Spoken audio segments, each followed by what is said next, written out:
Ayo masezerano Yohana yarayavuze, ayo masezerano Yoweri yarayavuze, ariko iminota mikeya mu minsi 10 arimo arababwira amajambo, ayo masezerano yaragiye kubasohokera.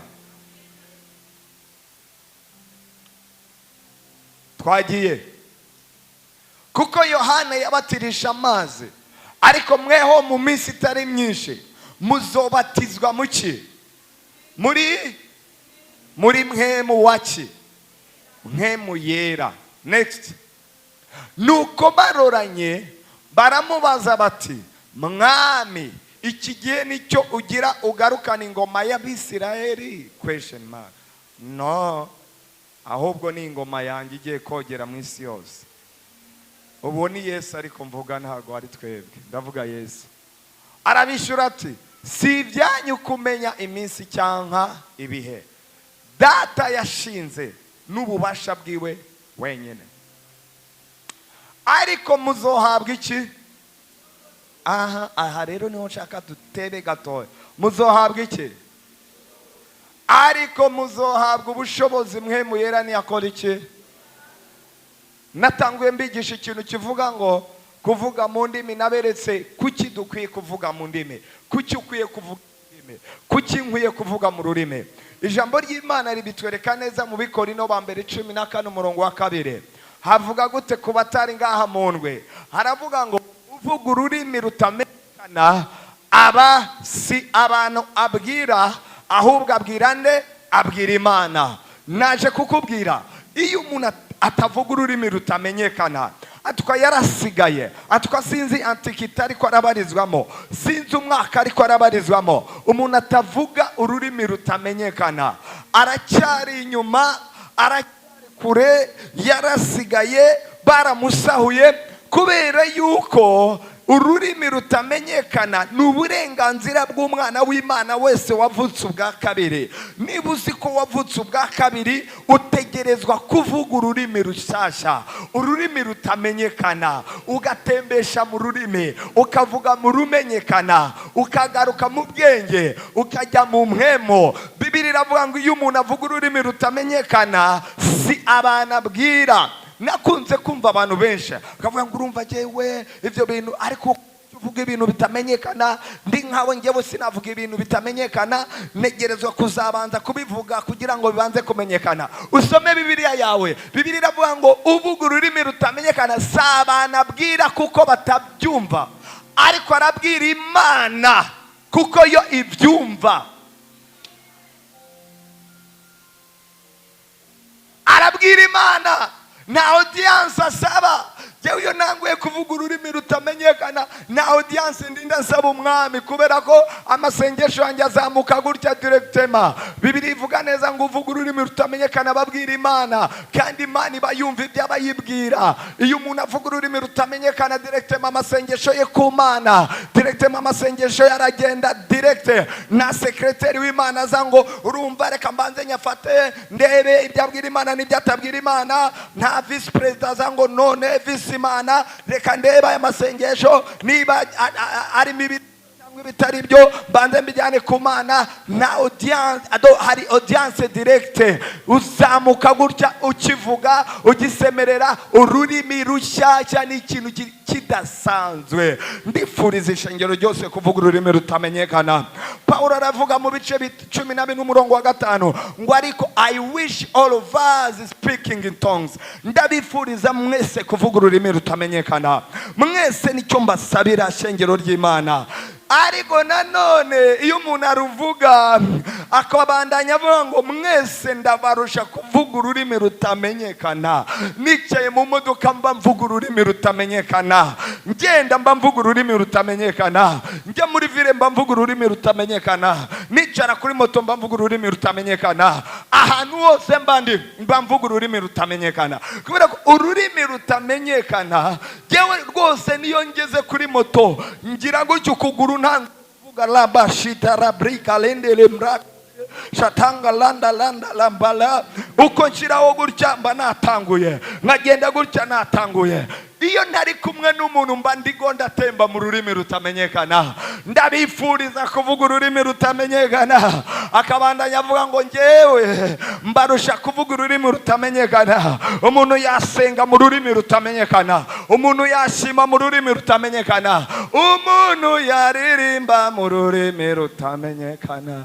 Raririra mambalandirire bosa, raririra lalalirire bosa, raririra raririra ba. Unaimba muruga muruga muruga, unaimba muruga muruga muruga, ruga rutamenyekana, ruga rutamenyekana. Ay ay ay ay ay, ruga from mbinguni. Ya ya ya ya. Uyu munsi ni Pentecote wallahi, nimumbona naborewe hano nimwigire ikibazo. Ngiye kubabanziriza kuborerwa, ngiye kuba burabiye.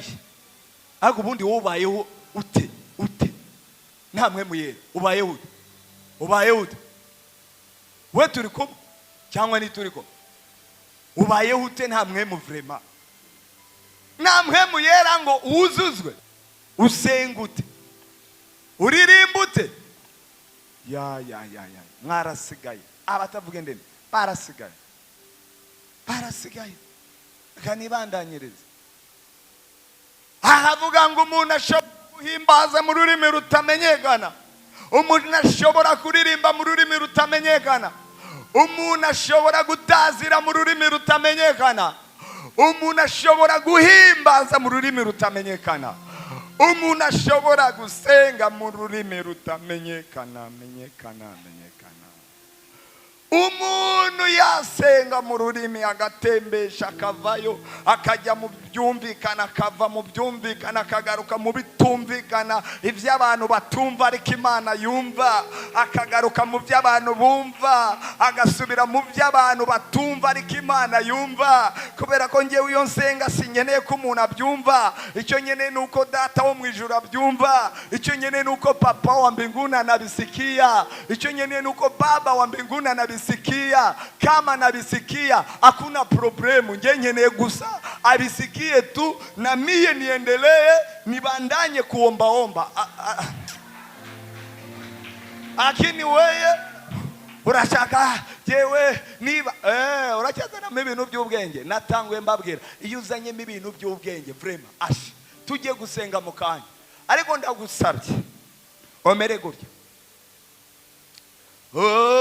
Kugenderera abandi nanjye ntusige. Oh Yesu we, Yesu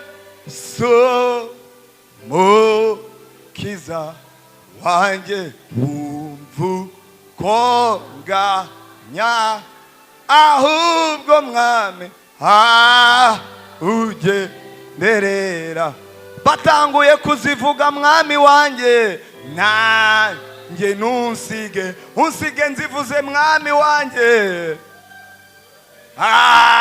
Ugenderera bandi bakazivuga, nanjye ntusige ntazivuze mwami wanjye.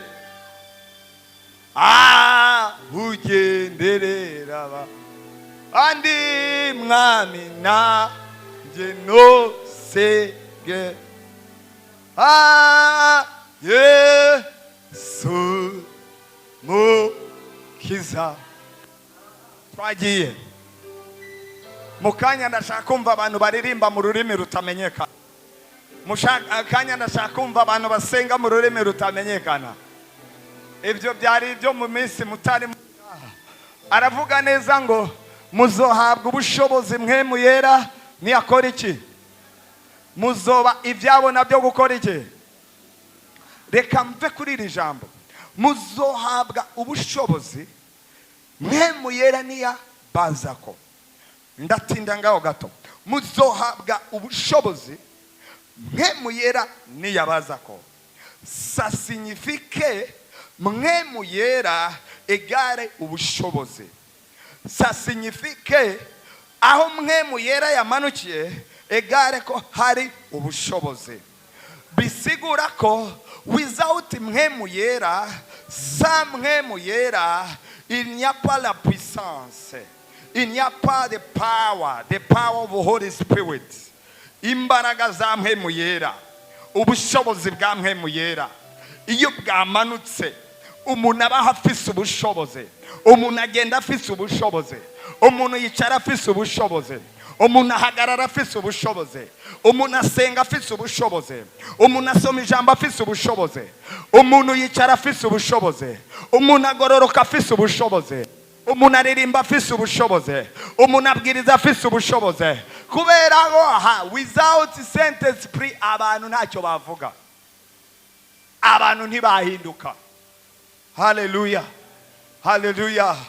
Mwemu yera egare ubushobozi, mwemu yera egare imbaraga z'Imana, mwemu yera amavuta y'Imana egare ubushobozi. Niyo mpamvu urakeneye ubushobozi. Wicaye muri bisi urakeneye ubushobozi, uri mu muduga wawe urakeneye ubushobozi, uri ku ishuri ryawe urakeneye ubushobozi, uri ku kazi kawe urakeneye ubushobozi, uri muhiri wawe urakeneye ubushobozi, uri mu nzu yawe urakeneye ubushobozi, uri mu kibano cyawe urakeneye ubushobozi. Narabibigishije, ubayeho udafite ubushobozi ubayeho ute? Ubayeho ute? Ubayeho ute? Gutu ubayeho without ubushobozi.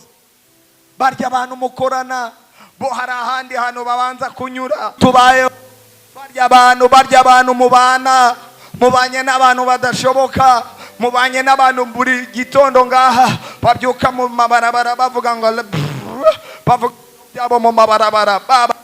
Abantu b'ubugofero duturanya aho hirya babyuka bavuga ibintu mu mabarabara gutya. Uzabyuke 5 uzahura nabo mu ibarabara, baba bariko baratongera amabarabara. Niyo ucamo ukagenda nta bushobozi, vraiment nta bushobozi bw'Imana. Yo, hano twasengeye umwana umunsi umwe turamusengera ngaha. Kwanza ni dimanche ku mugoroba. Murazi ko nasengeye abantu, après havamo umwana imwe mu mbizera manifesta, bamujyana harya hepfo turamusengera.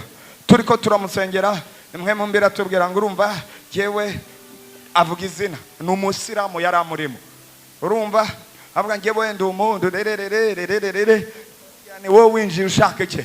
Ngo uyu mwana nta dushaka, uyu mwana turamukeneye, dukeneye we 2 ubwiza bwe 3 nta bwenge dushaka azogera mu ishuri. Kumba umwana asigaye abo wanyuma mu ishuri, ukabona umwana wawe atashye mu mutwe byaraparanganye, mbere yarigaga agatsinda ukagira ngo ni ibisanzwe. Hari abantu babutwara nawe nta bushobozi yifitiye, none barakina nawe. Ariko ubundi uba gute isoko ry'abadayimoni bakaguviniraho n'umuntu mwicaranye, n'umuntu hereje amahera yawe akakwinjiramo. Vrema ndi wowe nashavura. Kandi uyu munsi yo mwemu yeregara iki? Mwemu yeregara iki? Mwemu yeregara iki? Abana bigaza hari Sediraki, hasigaye hari umwana akavayo ariko pastor ngo ndumva nameze neza nakiraho ikiganza ngo ngende Satani. Winjiriye he? Urinde Satani? Nta soni ugira? Yewe ndi mwenyewe nago narungitse none haba ingabo zanjye nge niyiziye, kandi wowe wa mupaseri je turahangana. Okay, niba urusha undi minkomeze duhangane. Yewe singenda ndabizi kuri bungore ari kuri buze kugenda. Ndabizi neza mwebwe ndabazi. Si ubwa mbere muye namwe, si ubwa kabiri muye namwe, si n'ubwa gatatu ngiye guhura namwe. Ndabazi imitwe yanyu.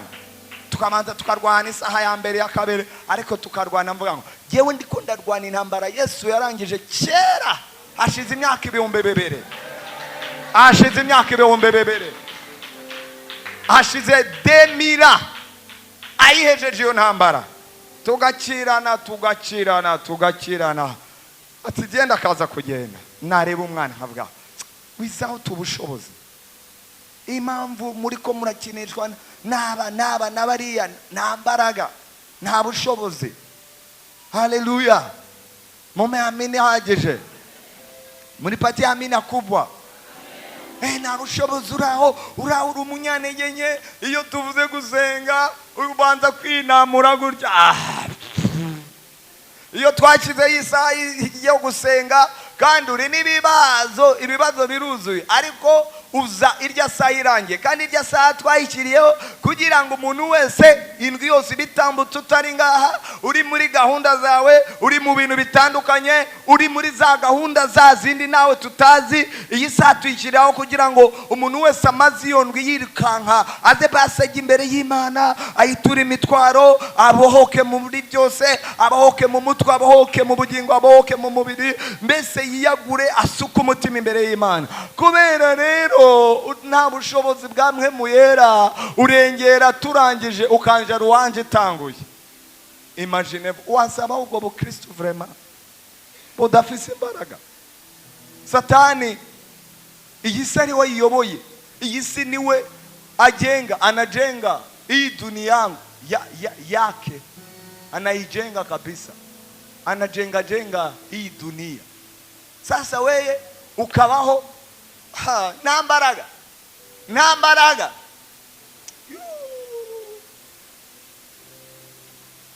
Yesu yabwiye gute abigishwa? Twatangwe mwigumire i Yerusalemu, sinabarungika gutya iyi si ya batabakuraga, mwabarungika gutya bazabarya, mubanze mwigumire i Yerusalemu. Après 10 jours aragashingura cumi nshaka kubasegera. Ari ubushobozi nshaka kubasegera, ari ubushobozi nshaka kubarungikira. Mwigumireyo gusa mutekane, ntago nabapfa kubarekura. Erega nanjye ndayizi nayibayemo, iyi si nayibayemo, sinapfa kubarekura gurya gusa. Arabwira mugume Yerusalemu, muba ahantu hamwe, iminsi ya nyuma nzobarungikira rijya sezerano nabo mwanyumvanye, rijya mwumvanye Joel umuhanuzi umuvugishwa wanjye, rijya mwumvanye abakozi b'Imana bambanjirije, nzobarungikira kugira ngo mubone kugenda. Sino muri mwisi ryana izabarya nimbarungika, nta bushobozi mwambaye. Abigishwa baragenda baguma mu nzu, bagumayo ya minsi 10. Kuki atabarungitse mbere yaho? Mumurusha ubwenge, muramurusha ubwenge. Aravuga no, mugumeyo, mutinde Yerusalemu, mutebeyo, ndashaka kubarungikira ubushobozi bwanjye, imbaraga zanjye, kugira ngo iyi si noneho nimuyikandagiramo ibatinyaho kuyitinya. Ugiye utinywe, uhagaze utinywe. Narababwiye bantu muri nga urekeneye ubushobozi aho waba ubariza. Ntabwo ubushobozi ari ubw'umupasiteri. Ninde wababeshye ngo abapasiteri nibo bakwiye kugira ubushobozi? Ninde wababwiye ngo abakozi b'Imana nibo bakwiye kugira ubushobozi? N'ubwawe. Mama uri hano, uwo mwana wawe usigira urya mubone, uraza urya mubone aho yavuye, uzi bimugenza urya mubone wawe, ugafata umwana wawe yakuruje amezi 9, bakagukorera cesarienne mosheri, bakamukurayo ubabaye kurya, warangiza ugafata ugaze mubone ukagenda. Nta bushobozi, urasenga mu ntege nke, urikiye mu ntege nke, ukama mu bitaro, akamagwaragurika, amahera yawe yose yasiriye semseka ruakaredi prenzereja. Kubera iki? Urasamaye, siyo wibere. Kumbi umuterura n'umusataniste. Umugabo umwe, famiye imwe yari ahantu yakira umuntu, mu kugira neza ko bari abakizwa, bakira umwana w'umukobwa. Kumba umwana w'umukobwa bari bakiriye, papa we yari umushinwakazi, papa we niwe uhagarariye Dragons mu Bushinwa. Bamwakira mu rugo, uwo mudamu aza gutwita, amaze gutwita ajya kwa muganga kurya ngo bamunyuzemo barebe ese ni umuhungu ni kobwa, ni kobwa ni hongo. Basanga nibuye, abazanga yasamye ikibuye indani. Avuga bati we mama unakufa. Aba ati nakufa kabisa.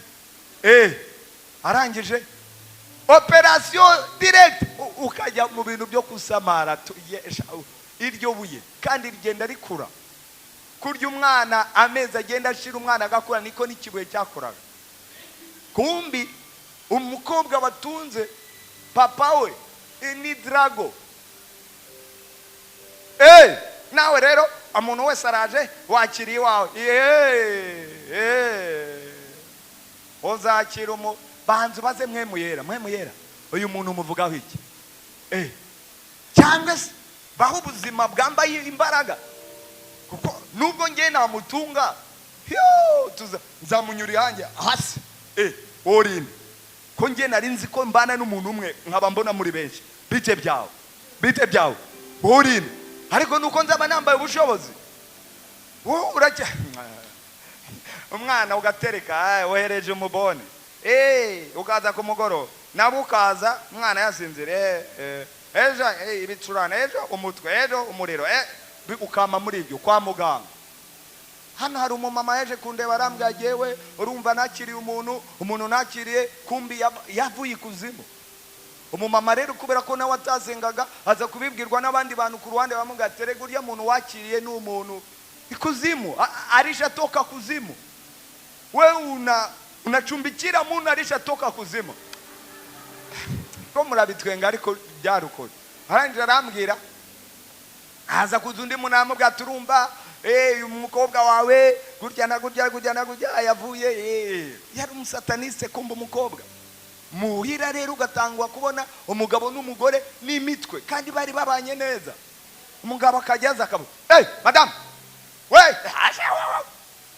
ndabona uyu minsi nazi ukuntu uri kuritwara wowe mugore wanyu kandi yazaga kwita sheri none asigaye ataha kwita madam we ubundi ariko ubwite byawe ngiye kukunywera abiri ejo nzaza tubonane abiri yanjye uyu munsi ndayanywa ukabona biraraje agafata umutwe akawugukubita kandi kuva yabaho kumbi ni ikintu mucumbikiye mu nzu ukabona induru ziravutse mu nzu kumbi ni ikintu mwacumbikiye mu nzu. Murakwiye ubushobozi ntabwo ari ubwa pastor subwa apotre subwa evangeliste subwa diakre runaka urakwiye kwambara ubushobozi. Wa mubone wawe naza atari ukuru uzamumenya, wa mukozi wawe naza atari ukuru uzamumenya, wa mubanyi wawe ibyajugunya mu rupangu anyujije inyuma uzamumenya. Jewe narababwiye sinkeneye kumenya ngo waryatuye umurozi umupfumu mababa ibyo nabyo nkeneye. Reka mbu umuriro gusa reka umuriro nambuka kwishuri ndi umuriro mwibarabara ndi umuriro uzanyegera azamenya uwo ndiwe. Ari ubushobozi mu izina rya Yesu. Mwambara ubushobozi mu izina rya Yesu. Ibyo bivahe uyu munsi mwuzuzwe mpemu yera. Uyu munsi mwuzuzwe mpemu yera. Reka nsoreza. Ikintu cya mbere niba ushaka kuzuzwa wikuremo ibintu by'ubwenge. Kuko urabona hari abantu bazana ubwenge bwinshi cyane.